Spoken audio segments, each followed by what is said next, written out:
Hello, hello, bienvenue sur le podcast Les choses de la vie. Les choses simples sont belles. Partageons des ondes positives et profitons pleinement de chaque instant que nous offre la vie. J'espère que mon contenu te plaira et je te dis à très vite. Est-ce que tu t'es déjà réveillé anxieux pour quelque chose qui n'existe pas encore? Par exemple, un rendez-vous dans 3 semaines, une conversation difficile que tu devras avoir ou un résultat que tu n'as pas encore. Et pourtant, tu y penses déjà. Tu le ressens déjà. Ton cœur s'emballe, ton ventre se serre et tu es épuisé avant même que ça commence. En fait, c'est ça l'anxiété anticipatoire. Et aujourd'hui, on va en parler. L'anxiété anticipatoire, c'est la peur du futur. Pas un danger présent, c'est un danger qui est imaginé, projeté et souvent exagéré.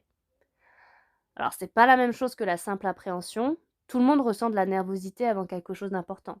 Un entretien, un premier date ou une présentation, c'est normal, c'est même utile. Mais un peu d'activation nous aide à performer. L'anxiété anticipatoire, elle va plus loin. Elle commence bien avant l'événement. Elle est disproportionnée et surtout, elle consomme de l'énergie pour quelque chose qui n'a pas encore eu lieu et qui parfois n'aura jamais lieu. Donc la grande ironie, dans la majorité des cas, l'événement redouté se passe bien, ou pas aussi bien qu'imaginé, mais l'anticipation, elle était réelle et la souffrance réelle. Le cerveau, c'est une machine à prédire. En permanence, il fait des simulations du futur pour nous préparer. C'est une fonction vitale. Mais chez certaines personnes, en fait, à certains moments, ce système de simulation se met en marche trop fort, trop tôt, et ça génère des scénarios catastrophes à la chaîne. Et il y a plusieurs facteurs qui amplifient ça. Un historique d'expériences difficiles. Le cerveau, il va apprendre que les situations similaires peuvent mal tourner. Et une faible tolérance à l'incertitude, l'inconnu devient automatiquement menaçant. Et un style de pensée qu'on appelle la surgénéralisation, ça s'est mal passé une fois, donc ça se passera toujours mal. Et puis il y a quelque chose de particulier avec les situations sociales. La peur d'être jugé, d'être maladroit, de décevoir. Ces angoisses-là peuvent transformer une simple réunion ou un dîner en événement à redouter des jours à l'avance. Alors, voilà ce qui est important à comprendre. L'anxiété anticipatoire ne te protège pas. Elle ne te prépare pas mieux, elle t'épuise avant. Donc quand on passe des heures à imaginer des scénarios catastrophes, on consomme des ressources cognitives et émotionnelles, on arrive à l'événement déjà vidé et paradoxalement, on performe souvent moins bien. Elle crée aussi ce qu'on appelle l'évitement. Si quelque chose m'angoisse à l'avance, j'ai envie de l'annuler et de le repousser, de trouver une excuse. Et à court terme, ça soulage. Ouf, je n'ai plus y aller. Mais à long terme, ça renforce la peur. Le cerveau, il apprend que la seule façon d'aller mieux, c'est d'éviter et le périmètre de vie se rétrécit.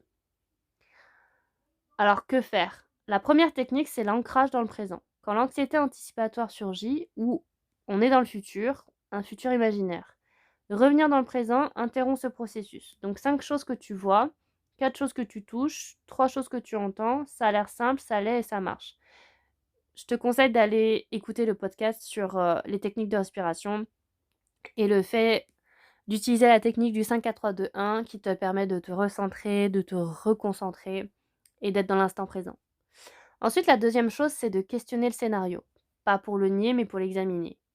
Quelle est la probabilité que ça se passe vraiment comme ça? Est-ce que j'ai des preuves que ça va mal tourner? Et si ça se passe mal, est-ce que j'en mourrai? Souvent, cette dernière question, en fait, elle suffit à mettre les choses en perspective. Et il y a aussi quelque chose qu'on appelle l'action préparatoire ciblée. En fait, parfois, l'anxiété nous dit qu'on n'est pas assez préparé. Alors on prépare, mais de façon focalisée, limitée dans le temps. 1 heure de préparation, puis on pause. Pas une nuit entière à imaginer des catastrophes. Et enfin, l'exposition progressive. Si tu évites des situations parce qu'elles te rendent anxieux à l'avance, la solution n'est pas d'éviter encore plus, c'est d'y aller franco. Et progressivement, avec soutien si besoin, chaque fois que tu traverses quelque chose que tu redoutais, tu envoies un message à ton cerveau. Tu vois, on a survécu. En conclusion, l'anxiété anticipatoire vit dans l'imaginaire. Elle se nourrit du et si on referait tout pareil. Et elle te fait payer le prix d'événements qui n'existent pas encore, parfois qui n'existeront jamais. Donc tu ne peux pas contrôler ce qui va arriver, mais tu peux choisir de ne pas souffrir 2 fois, une fois avant, une fois pendant. Et la prochaine fois que tu te retrouves à vivre par anticipation quelque chose de difficile, rappelle-toi, tu n'es pas encore là-bas, et là où tu es maintenant, en ce moment, tout va bien. Merci d'avoir écouté ce podcast, je te dis à la prochaine, et surtout, prends bien soin de toi.